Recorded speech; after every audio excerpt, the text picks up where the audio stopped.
Welcome to I plus. ഞാൻ അക്ഷര. നമുക്ക് ഫാക്ടേഴ്സ് അഫക്റ്റിംഗ് ലേണിംഗിൽ ഓൾറെഡി നമ്മൾ 2 ഫാക്ടേഴ്സ് പഠിച്ചിട്ടുണ്ട്. മോട്ടിവേഷനും ഇൻ്റലിജൻസും നമ്മൾ പഠിച്ചു കഴിഞ്ഞു. ഇന്ന് നമുക്ക് ഇൻട്രസ്റ്റ് ആൻഡ് അറ്റൻഷൻ ഈ 2 ഫാക്ടേഴ്സിനെ കുറിച്ച് ഡിസ്കസ് ചെയ്യാം. ഇൻട്രസ്റ്റ് എന്ന് പറയുമ്പോൾ എന്താണ്? Curiosity or desire to learn specific topics. Specific ആയിട്ടുള്ള ടോപ്പിക്സ് പഠിക്കാനായിട്ടുള്ള ആ ഒരു ക്യൂരിയോസിറ്റി അല്ലെങ്കിൽ ഒരു ഡിസയറിനെയാണ് നമ്മൾ എന്ത് പറയുക? ഇൻട്രസ്റ്റ് എന്ന് പറയുക. ഹൈ ഇൻട്രസ്റ്റ് എന്ന് വെച്ച് കഴിഞ്ഞാൽ അവിടെ നമുക്ക് എന്ത് മനസ്സിലാക്കാം? ഹയർ ഡീപ്പറായിട്ടുള്ള എൻഗേജ്മെൻറ്റും പെർസിസ്റ്റൻസ്. നമ്മൾ എന്താണ് ഡീപ്പായിട്ട് ആ ഒരു കാര്യത്തിൽ എൻഗേജ് ചെയ്തിരിക്കും. നമുക്ക് ഇഷ്ടമുള്ള നമുക്ക് ഇൻട്രസ്റ്റ് ഉള്ള കാര്യമാണെങ്കിൽ നമ്മൾ എന്ത് ചെയ്യും? അത് നല്ല രീതിയിൽ എൻഗേജ് ചെയ്തിരിക്കും. ആ ഒരു എൻഗേജ്മെൻറ്റ് നിർത്തത്തില്ല, പെർസിസ്റ്റൻ്റ് ആയിട്ട് തുടർന്ന് പൊയ്ക്കൊണ്ടേ ഇരിക്കും. അവിടെയും ടീച്ചറിൻ്റെ റോൾ എന്താണെന്ന് നമ്മൾ അറിഞ്ഞിരിക്കണം. Connect lesson to students lives, offer choices and use hands on activities. കുട്ടികളുടെ ഇൻട്രസ്റ്റ് നിലനിർത്താനായിട്ട് നമുക്ക് എന്തൊക്കെ ചെയ്യാം? കുട്ടിയുടെ ലൈഫ്സുമായിട്ട് ബന്ധപ്പെട്ടുള്ള ലെസൺസ്, അവർക്ക് ഒരു ബന്ധമില്ലാത്ത കാര്യങ്ങൾ പഠിപ്പിക്കുമ്പോൾ അവർക്ക് എന്താ ഒരു ഇൻട്രസ്റ്റ് തോന്നില്ല. പക്ഷേ അവരുടെ റിയൽ ലൈഫുമായിട്ട് കണക്ട് ചെയ്ത് നിർത്തിക്കൊണ്ട് പറഞ്ഞു കൊടുക്കുമ്പോൾ എന്ത് ചെയ്യും? ഇൻട്രസ്റ്റ് വർദ്ധിക്കുന്നതാണ്.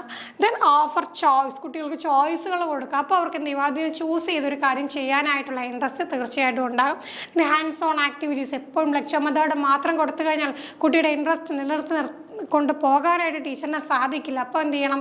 ഹാൻഡ്സ് ഓൺ ആക്ടിവിറ്റീസും പ്രൊവൈഡ് ചെയ്യണം. അപ്പോൾ എന്ത് ചെയ്യുക? അവർ കാര്യങ്ങൾ കണ്ട് അറിഞ്ഞ് പ്രവർത്തിച്ച് ചെയ്യുമ്പോഴത്തേക്ക് അവിടെ അവർക്കൊരു ഇൻട്രസ്റ്റ് നിലനിൽക്കുന്നതാണ്. അടുത്തതാണ് അറ്റൻഷൻ. എന്താണ് ഈ അറ്റൻഷൻ എന്ന് പറയുന്നത്? Ability to focus on task and ignore distraction.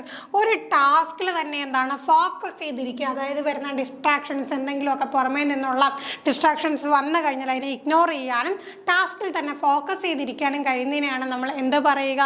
Attention എന്ന് പറയുക. ഇഫക്റ്റീവ് അറ്റൻഷൻ എന്താണ്? ബെറ്റർ ഇൻഫർമേഷൻ പ്രോസസ്സിങ്ങിലേക്കും റിറ്റൻഷനിലേക്കും സഹായിക്കും.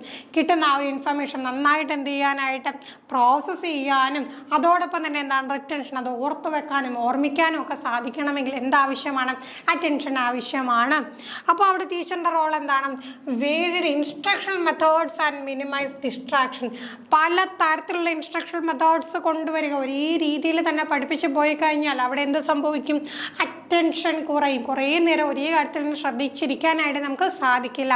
അപ്പോൾ എന്ത് ചെയ്യണം? പല തരത്തിലുള്ള ഇൻസ്ട്രക്ഷണൽ മെത്തേഡ്സ് കൊണ്ടുവന്നു കഴിഞ്ഞാൽ കുട്ടിക്ക് എന്ത് ചെയ്യും?